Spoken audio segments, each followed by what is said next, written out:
Hello नमस्कार, मैं doctor Rajneesh Kumar आप सभी का एक बार फिर से हार्दिक स्वागत करता हूं। आज की वीडियो लेक्चर में हम बात करेंगे एकलव्य मॉडल रेसिडेंशियल स्कूल के बारे में, जिसकी की अभी वैकेंसी आई हुई है और आप लोगों ने इसके पीडीएफ फाइल को देखा भी होगा और अलग अलग चैनल्स पे इसके बारे में डिटेल से जानकारी भी हासिल कर ली होगी। लेकिन मेरे मन में आया कि जो भी ये विज्ञापन है उससे संबंधित जो मुख्य मुख्य बातें हैं उनको जानना जरूरी है और अपनी जिम्मेदारी को निभाते हुए हमने इस पर विस्तार से बातचीत करने की कोशिश की है। तो उम्मीद है कि आखिर तक आप सभी इसको देखेंगे और फॉर्म भरने से पहले एक बार सभी बातों को ध्यान में रखेंगे, इसके बाद फॉर्म को भरेंगे। जैसा कि आप देख रहे हैं, नाम से ही लिखा गया है एकलव्य मॉडल रेसिडेंशियल स्कूल, यानी कि ये एक ऐसा स्कूल होगा जिसमें कि आदिवासी बहुल एरिया में आपको पढ़ाना होगा। इस स्कूल को शॉर्ट में हम EMRS नाम से जानते हैं और ये वैकेंसी मेरे लिए भी एक नई तरीके की वैकेंसी है और बहुत सारे ऐसे विद्यार्थी होंगे जो कि पहली बार इसका नाम सुन रहे होंगे। और एक ऐसा स्कूल है जो कि आवासीय विद्यालय के रूप में होगा, यानी कि जितने भी बच्चे पढ़ेंगे वो हॉस्टल में रहेंगे। इसका संबंध है मिनिस्ट्री ऑफ ट्राइबल अफेयर से, यानी कि जो आदिवासी जनजाति मंत्रालय है उससे रिलेटेड ये स्कूल है और आदिवासी क्षेत्रों में शिक्षा को बढ़ावा देने के लिए इसका एक तरीके से प्रचार प्रसार किया जा रहा है और इसमें शिक्षकों की नियुक्ति की जा रही है। ठीक वैसे ही जैसे NBS जो कि नवोदय विद्यालय के नाम से जाना जाता है, नवोदय स्कूल के नाम से, और इसमें भी ग्रामीण बच्चों को शिक्षित करने के लिए स्थापना की गई थी। उसी तरीके से EMRS जो विद्यालय हैं ये आदिवासी इलाके में आपको पढ़ाने के लिए नियुक्त किया जाएगा। वैसे भी एकलव्य एक प्रतीकात्मक रूप से नाम है और जैसे ही आपने एकलव्य नाम सुना होगा तुरंत एकलव्य और गुरु द्रोण के बीच में जो रिलेशन रहा है कि एकलव्य एक ऐसा शिष्य था जो कि द्रोण को गुरु मानकर उनकी मूर्ति बनाकर अध्ययन करना शुरू किया। तो एकलव्य को आप एक प्रेरणा स्रोत में ले सकते हैं। उसी को ध्यान में रखते हुए सारी यहाँ पर चीज़ें इस स्कूल में की गई हैं जिससे कि ज़्यादा से ज़्यादा जनजातीय बच्चे उच्च शिक्षा या फिर अच्छी शिक्षा प्राप्त कर सकें। इसका लोगो आप देख रहे हैं यहाँ पर जो बनाया गया है, पेड़ यहाँ पर है, बीच में किताब है, ये भी कुछ कह रहा है, इसको ध्यान से आपको देखना है। यहाँ पर जो इसका मुख्य श्लोक है या फिर कथन मैं कहूँ या टैग लाइन कह सकता हूँ, सा विद्या या विमुक्ते यहाँ पर लिखा हुआ है। और इसी से जुड़ा हुआ UGC नेट की वेबसाइट को आप देखेंगे तो वहाँ पर भी ये स्लोगन आपको देखने को मिलेगा। अगर कोई विद्यार्थी UGC नेट के स्लोगन को कमेंट्स कर बताता है तो मुझे काफ़ी खुशी होगी, क्योंकि जब मैं मिलती जुलती चीज़ों को देखता हूँ तो कोरिलेट करके उसको पढ़ने में काफ़ी आनंद आता है और वो चीज़ें लंबे समय तक याद रहती हैं। तो जैसे EMRS स्कूल के बारे में जो यहाँ पर स्लोगन दिया गया है कि सा विद्या या विमुक्ते, उसी तरीके से UGC नेट का क्या दिया गया है। अगर आप कमेंट्स करेंगे तो ज़्यादा अच्छा होगा और आपकी तैयारी भी ठीक होगी और आप ऐसे ही अपने जीवन में कोरिलेट करके चीज़ों को देखेंगे। तो ये तो जानकारी थी EMRS के बारे में कि इसका फुल फॉर्म क्या है, उसका लोगो क्या है और उसका स्लोगन क्या है। ठीक है, ये किस मंत्रालय के अंतर्गत काम करता है, ये सारी चीज़ें क्लियर हो गई। अब हम बात करते हैं कि जो EMRS है इस फॉर्म को हम कैसे भरेंगे, क्या क्या इसकी एलिजिबिलिटी है, मार्किंग स्कीम क्या है, सिलेबस क्या है इसका। ठीक है, जनरल जो भी इंस्ट्रक्शन है उसके बारे में देखेंगे तो पूरा ये PDF आपकी 33 पेज की PDF है और पूरा उसमें बताया गया है, लेकिन हम मुख्य मुख्य चीज़ों पर ही बात करेंगे। सबसे पहले हम बात कर लेते हैं कि इसकी जो फी डिटेल्स है और एप्लीकेशन प्रोसीजर जो है इसका क्या है। 31 जुलाई तक इस फॉर्म को आप भर सकते हैं। ओनली ऑनलाइन मोड में ये फॉर्म भरा जाएगा। ठीक है, ऑफलाइन फॉर्म नहीं भरना है, ऑनलाइन में ही होगा। इसमें 3 तरीके के पोस्ट निकले हुए हैं, principal, PGT, non teaching staff. तो हम ज़्यादातर बात करेंगे PGT को लेकर। PGT में जो फीस है वो 1500 रुपये है। ठीक है, अगर आप जनरल कैटेगरी में हैं, OBC में हैं तो आपको 1500 रुपये देना पड़ेगा।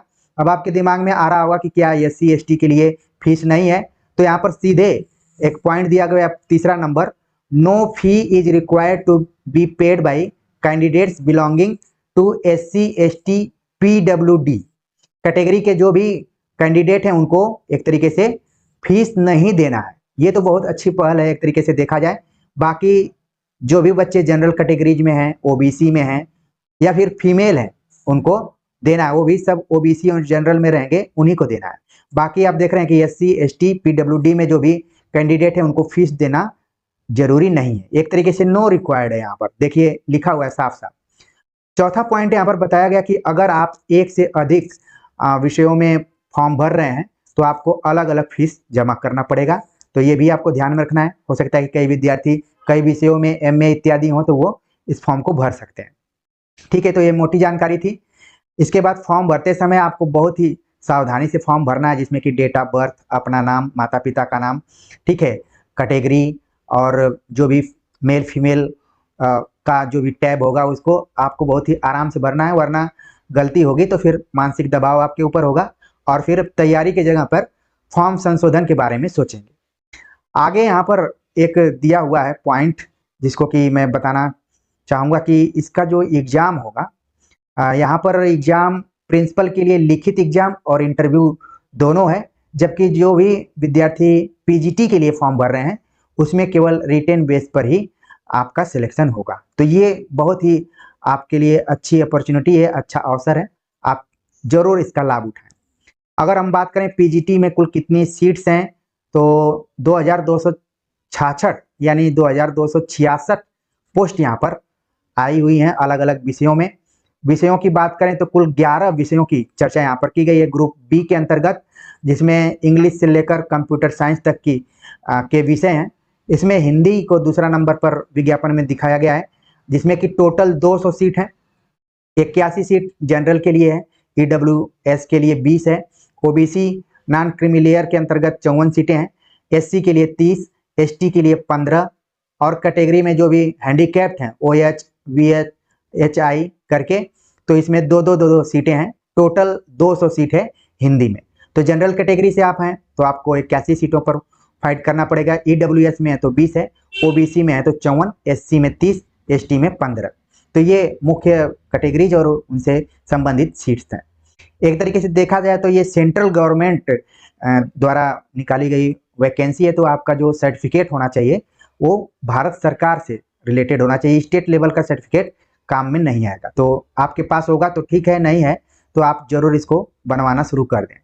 ठीक है, तो पोस्ट हो गया। इसी में आप देख रहे हैं कि एक थर्ड लैंग्वेज का भी पोस्ट दिया गया ग्रुप बी के अंतर्गत ही, पीजीटी के अंतर्गत, जिसमें मराठी, ओडिया, तेलुगु, संस्कृत, बंगाली, संथाली 6 सब्जेक्ट लैंग्वेज हैं जो कि थर्ड लैंग्वेज के रूप में है। इनमें भी अलग अलग सीट्स हैं। तो जो भी विद्यार्थी इसमें एलिजिबल हैं, अर्ह हैं, वो फॉर्म को भर सकते हैं। ठीक है, बाकी पीजीटी के लिए तो आप लोग हैं जो ऊपर हमने बातचीत किया, जिसकी मैं चर्चा कर रहा था कि इस फॉर्म को वही लोग भर सकते हैं जो कि भारत के नागरिक हो। ठीक है, और इसमें जो परीक्षा होगी, परीक्षा ओमार बेस्ड होगी। यहाँ पर जो एक पॉइंट दिया गया कि the written OMR based test will be followed by an interview for the post of principal. Principal का जो पोस्ट है उसमें लिखित परीक्षा और इंटरव्यू दोनों को शामिल किया गया है। जबकि दिया गया है कि इन केस ऑफ टीचिंग स्टाफ यानी पीजीटीज जो हैं उनका फाइनल सिलेक्शन होगा वो और जितना भी मार्क्स आप रिटेन एग्जाम में पाएंगे उसी के आधार पर मेरिट बनाई जाएगी। तो ये एक तरीके से पूरी वैकेंसी आपके हाथ में है। मैं लिखित परीक्षा पर इसलिए जोर दे रहा हूं क्योंकि इंटरव्यू में कई बार आपको नुकसान का सामना करना पड़ता है, कभी इस पर मैं बातचीत करूंगा।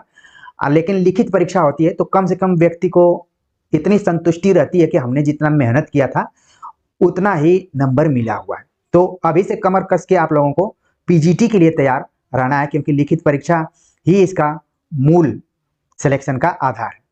ठीक है, अब आपके दिमाग में तमाम सारी चीजें आ रही होंगी कि इसमें निगेटिव मार्किंग है कि नहीं, क्या क्या है। तो सारी चीजें आगे इस प्रोस्पेक्टस में बताई गई हैं, जिस पर कि मैं भी क्रमशः बातचीत करूंगा। पहले हम देख लेते हैं कि जो पोस्ट का डिटेल्स लेबल दिया गया है, यानी इसकी जो सैलरी इत्यादि है वो किस तरीके की है। ठीक ठाक सैलरी है। अगर हम पीजीटीज की बात करें तो इसमें English, Hindi, physics, chemistry, mathematics, economics, biology, history, geography, commerce, third language, computer science, इतने विषयों में है और इसका लेवल 8 है। ठीक है, लेवल 8 के अंतर्गत है। इसकी तनख्वाह आपको 47,600 से लेकर एक 1.5 लाख तक के आसपास में है। ठीक है, 1,51,100 यानी कि मैक्सिमम आप यहाँ तक पहुँच सकते हैं। और अच्छा इसका लेवल भी है, जैसे असिस्टेंट प्रोफेसर का आप देखेंगे तो इसका लेवल 10 होता है। ठीक है, बाद में धीरे धीरे इसमें प्रमोशन इत्यादि होना शुरू हो जाता है, वैसे इसका लेवल 8 है। तो देखा जाए तो ठीक ठाक स्तर की ये भी नौकरी है, आप इसमें मेहनत करके सफलता प्राप्त कर सकते हैं। तो आपने देख लिया, सैलरी भी ठीक है। अब सबसे इम्पोर्टेंट चीज जो है फॉर्म भरने के पहले और तैयारी करने के शुरुआत में, कि स्कीम ऑफ एग्जामिनेशन क्या है। मोड ऑफ एग्जामिनेशन है कि इसको करवाएगा EMRS स्टाफ सिलेक्शन एग्जाम द्वारा कंडक्ट करवाया जाएगा। OMR based pen paper mode में होगा, ओमार पर होगा, लेकिन ऑफलाइन एक तरीके से इसका एग्जाम होगा, जिसमें कि आपको पेन पेपर एक दिया जाएगा ओमार, उसमें गोले को रंगना होगा। बताया गया कि choice of medium of question exam papers कैसे होंगे। तो इसमें बताया गया है कि जो परीक्षा होगी वो हिंदी और इंग्लिश दोनों भाषाओं में आएगी, जिसमें आप अच्छा महसूस करेंगे, जिसमें आपको लगेगा कि कंफर्ट जोन में है। तो इसमें से हिंदी और इंग्लिश में से किसी एक को आप चुन सकते हैं। पीजीटी में जो थर्ड लैंग्वेज की बात की गई थी उसका मीडियम वही उसी में होगा। ठीक है, और बाकी एक पार्ट इसमें दिया गया, 5वां पार्ट, जो कि डोमेन नॉलेज पर आधारित होगा। वो थर्ड लैंग्वेज का जो पेपर होगा वो थर्ड लैंग्वेज में होगा, बाकी सारे पेपर हिंदी इंग्लिश में होंगे। थर्ड लैंग्वेज मैंने ऊपर 6 लैंग्वेज के बारे में चर्चा की थी, वो उनके लिए बताया जा रहा है। बाकी जो सामान्य पीजीटी की परीक्षा में बैठेंगे उनका पेपर हिंदी और इंग्लिश दोनों में होगा। आमतौर पर इसी तरीके से सभी परीक्षाओं के पेपर होते हैं। एग्जाम पैटर्न के बारे में यहाँ पर बताया गया, जो कि विशेष तौर पर ध्यान में रखना है। तो इसमें हम देखते हैं जो पीजीटी के पेपर होंगे वो कैसे होंगे। ऑब्जेक्टिव टाइप के पेपर होंगे, MCQ आधारित, कुल 130 मार्क्स के पेपर होंगे, और 20 नंबर के आपके लैंग्वेज कॉम्पिटेंसी टेस्ट होगा, यानी कि भाषा दक्षता। अगर आप थोड़ा बहुत कभी DSSB की परीक्षा दिए होंगे तो वहां पर भाषा दक्षता से संबंधित 20-20 क्वेश्चन आते हैं। ठीक है, तो यहाँ पर आप देख रहे हैं कि दोनों यहाँ पर लैंग्वेज को मिलाकर 20 मार्क्स के क्वेश्चन रहेंगे। आगे इसमें विभाजन किया गया है कि कितने कितने किस पार्ट से पेपर रहेंगे। तो आप देख रहे हैं कि टोटल आपका जो पेपर है कुल 6 पार्ट में बटा होगा। 6 part, part 1, part 2, part 3, part 4, part 5, part 6 भागों में बटा रहेगा। तो एक तरीके से आप देख रहे हैं कि आपको भाग वाइज भी तैयारी करना पड़ेगा, बड़ा ही इसका आपको स्ट्रेटजी के हिसाब से तैयारी करना है। पार्ट 1 के अंतर्गत जनरल अवेयरनेस, यानी सामान्य ज्ञान या फिर सामान्य जो जानकारी होती है वो आपको होनी चाहिए। इससे रिलेटेड 10 क्वेश्चन रहेंगे और 10 नंबर के रहेंगे। ठीक है, इसके बाद है रीजनिंग एबिलिटी, जिसको मानसिक योग्यता भी कहा जाता है।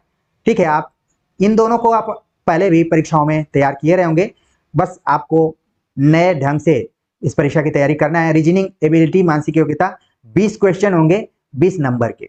इसके बाद नॉलेज ऑफ ICT, यानी कि जो सूचना तकनीकी से संबंधित या फिर इंफॉर्मेशन टेक्नोलॉजी से संबंधित चीजें हैं, खासतौर से कंप्यूटर का नॉलेज आपके पास होगा तो काम चल जाएगा।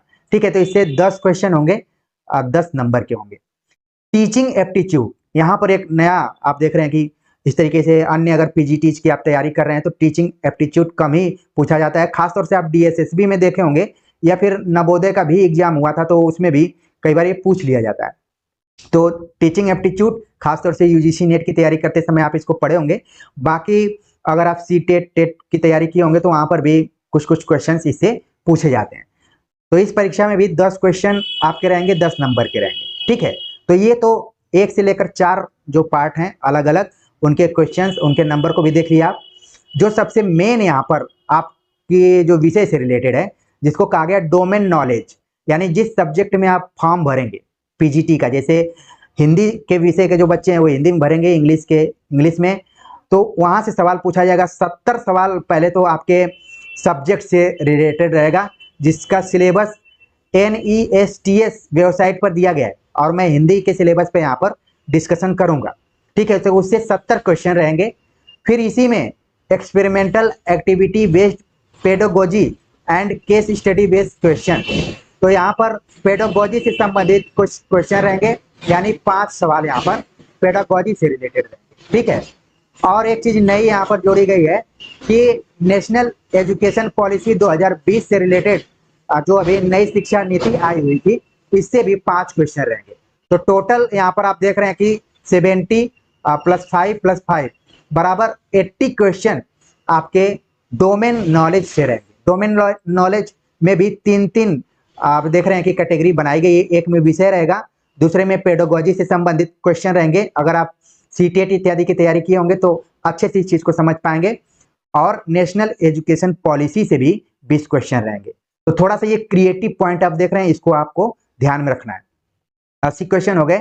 फिर इसके बाद है पार्ट 6, जिसके अंतर्गत लैंग्वेज कॉम्पिटेंसी टेस्ट होगा, जिसमें कि मैंने बताया कि 20 क्वेश्चन रहेंगे, 20 नंबर के रहेंगे। और इसमें बताया गया है कि this part is qualifying in nature only with minimum 40% marks in each language. Part 1 to 5 of the candidate will not be evaluated if he/she fails to attain qualifying marks in 6. अब part 6 जो है, इसको विशेष ध्यान में आपको रखना है कि जब इस पार्ट में आप 40% मार्क्स ला देंगे, तभी आपके ऊपर के जितने भी पार्ट हैं उनकी जांच की जाएगी।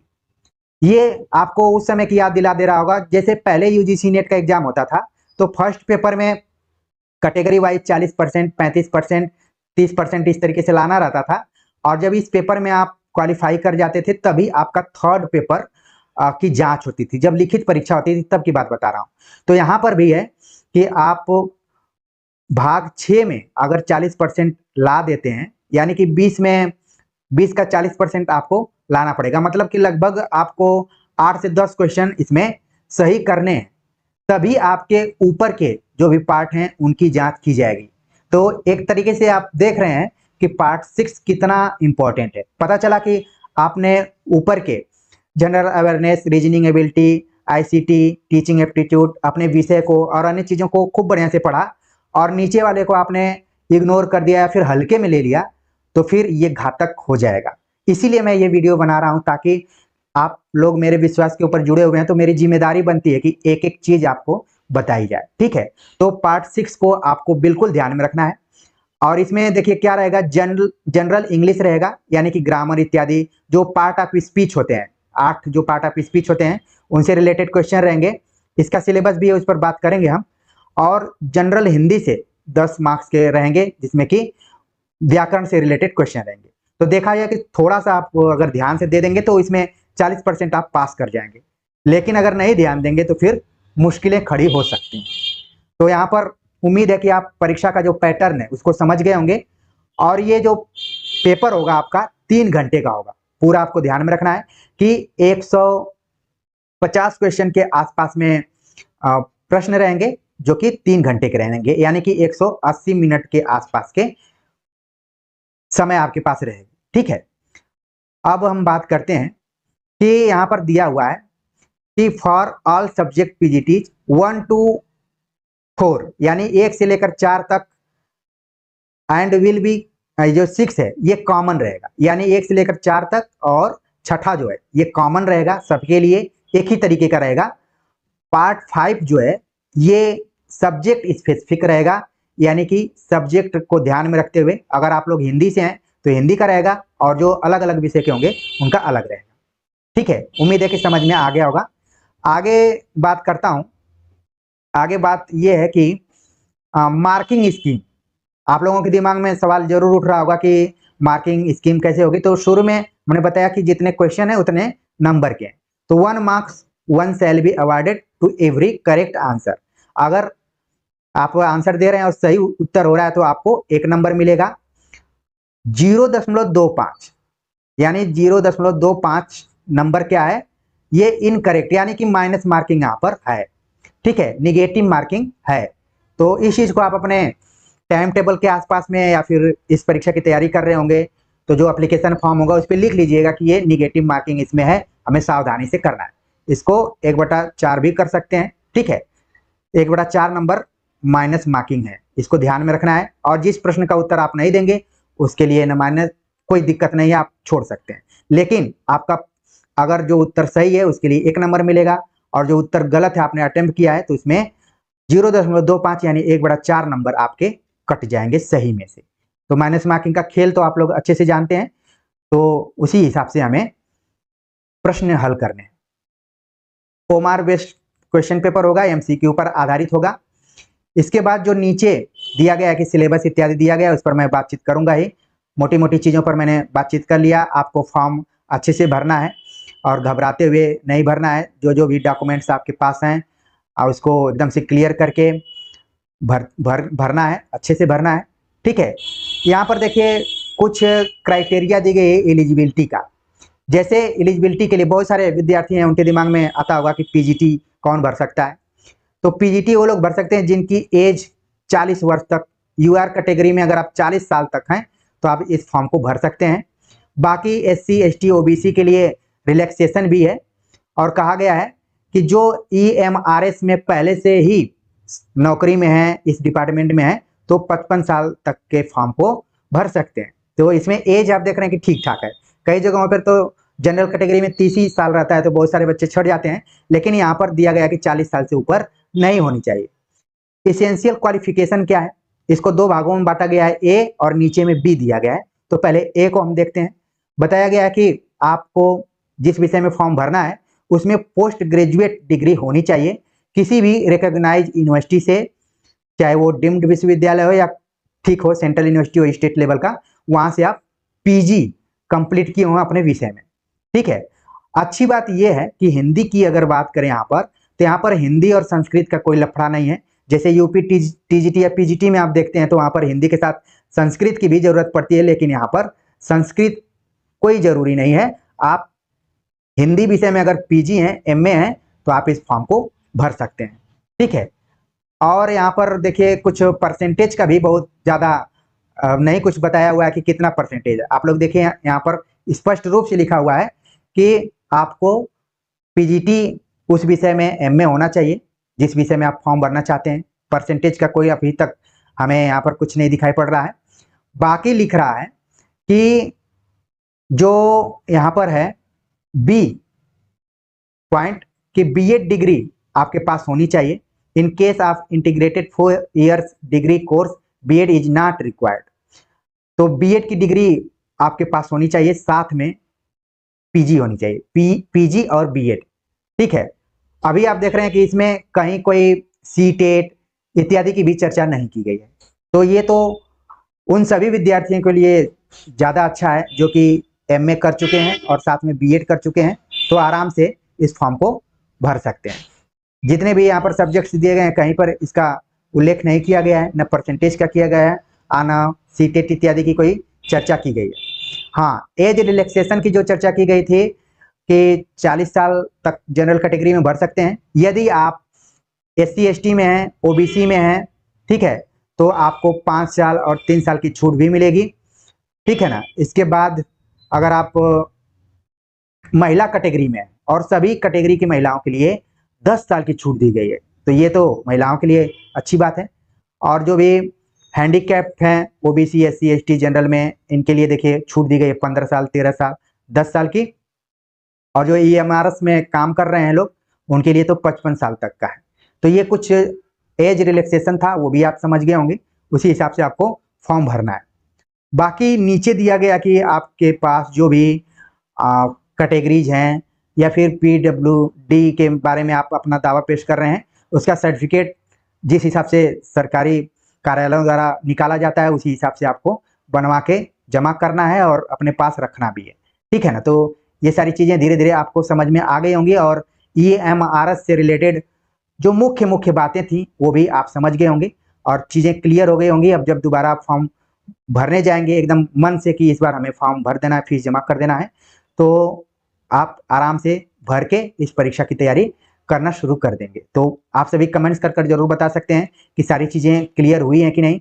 जो चीज़ें क्लियर नहीं हुई होंगी उसको आप कमेंट्स जरूर करिए। मैं देखता हूं कि कई विद्यार्थी हैं जो कि 1-2 मिनट वीडियोज को देखते हैं और तुरंत कमेंट्स कर देते हैं और चाहते हैं कि तुरंत उनका हमें आंसर मिल जाए।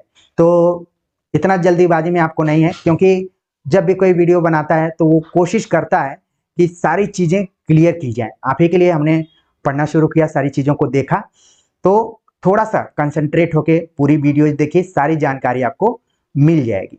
वैसे मैं जानता हूं कि आप सभी के पास समय का बहुत अभाव है, बहुत सारी चीजें हैं, लेकिन अपने लिए समय निकालना तो बहुत जरूरी है और आप समय निकालिए भी। खासतौर से इस चैनल पर जुड़े हुए हैं तो जरूर समय निकालकर चीजों को देखिए, एक एक चीज को बारीकी से देखिए, और जो भी चीज इस चैनल पर अपलोड की जाती है आपकी परीक्षाओं के दृष्टिकोण से, ये मानकर चलिए कि ये मेरे लिए ही की गई होगी, मुझे देखना ही चाहिए। वरना कोई ऐसी चीज नहीं है जो यहाँ पर कोई एक्स्ट्रा करने के लिए चीज डाली जाती है, बल्कि आप ही के लिए सोचने का प्रयास करके हम वीडियोज बनाते हैं, ताकि ज़्यादा से ज़्यादा जो बच्चे दूर दराज के ग्रामीण इलाके के हैं, जो रेगुलर पढ़ाई नहीं कर सकते हैं और उनको एक गाइड की ज़रूरत है, या कोई निर्देश आपको दे, आपको समझाए, इससे बड़ी चीज़ क्या हो सकती है। तो अगर हम समय निकाल कर आपको कुछ चीज़ें बता रहे हैं तो आप भी उसकी कीमत को समझिए। तो उम्मीद है कि आप इस पूरी परीक्षा से संबंधित मेन चीज़ों को जान गए होंगी। परीक्षा का पैटर्न क्या है, कौन फॉर्म कितने एज तक का भर सकता है, माइनस मार्किंग है कि नहीं है, ठीक है, परीक्षा का पैटर्न कैसा है, और या फिर जो इसकी सैलरी कितनी है, ये सारी चीज़ें आपकी क्लियर हो गई होंगी। तो उम्मीद है कि अब हम सिलेबस पर बात करेंगे, हिंदी के सिलेबस को लेकर आएंगे, तो और चीज़ें क्लियर हो जाएंगी कि हमें हिंदी में क्या क्या पढ़ना है और कैसे पढ़ना है। तो अभी आप सभी फॉर्म को बहुत ही कंसंट्रेट होकर आराम से भरिए, कोई गलती ना हो, जिससे कि आपकी शुरुआत अच्छी हो जाए और मानसिक मजबूती के साथ आप परीक्षा की तैयारी में लग जाएं। तो कमेंट्स कर जरूर बताइएगा। मिलते हैं एक नए टॉपिक के साथ, तब तक के लिए नमस्कार।